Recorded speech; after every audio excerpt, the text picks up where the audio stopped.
Tumbuh dewasa adalah proses keterasingan. Seiring bertambahnya usia, kita menjadi terisolasi.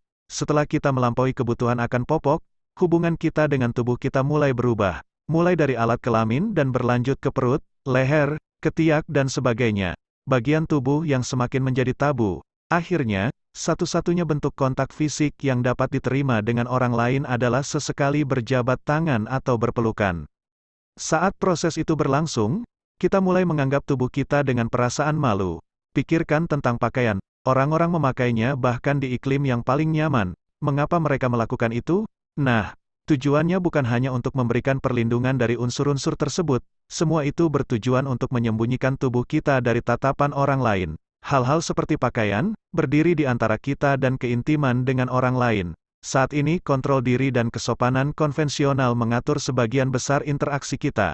Itulah sebabnya sebagian besar orang yang kita temui sehari-hari tidak hanya tidak tertarik berhubungan seks dengan kita, tetapi juga secara positif memberontak dengan gagasan itu. Kami juga biasanya sangat memperhatikan ruang pribadi. Faktanya, kebanyakan dari kita secara tidak sadar menjaga jarak tertentu, biasanya antara 2 dan 3 kaki, ketika berinteraksi dengan orang lain, untuk menghindari kedekatan yang tidak nyaman.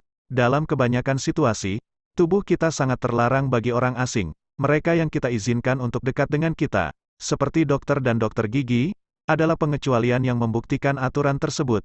Jadi mengapa pengendalian diri menghalangi keintiman? Nah, hasrat seksual bertentangan dengan cara kita ingin dilihat oleh orang lain. Ambil contoh, anak laki-laki yang sedang mengalami pubertas. Dia mungkin berfantasi tentang menanggalkan pakaian gurunya atau teman sekelasnya. Meskipun pemikiran itu membuatnya terpesona, itu jelas bertentangan dengan formalitas yang mengatur ruang kelas, dan, pada akhirnya, dia menginginkan persetujuan gurunya dan perhatian teman-temannya. Dia ingin menjadi orang yang baik. Dengan demikian, ia mengendalikan dirinya sendiri dan menekan keinginannya.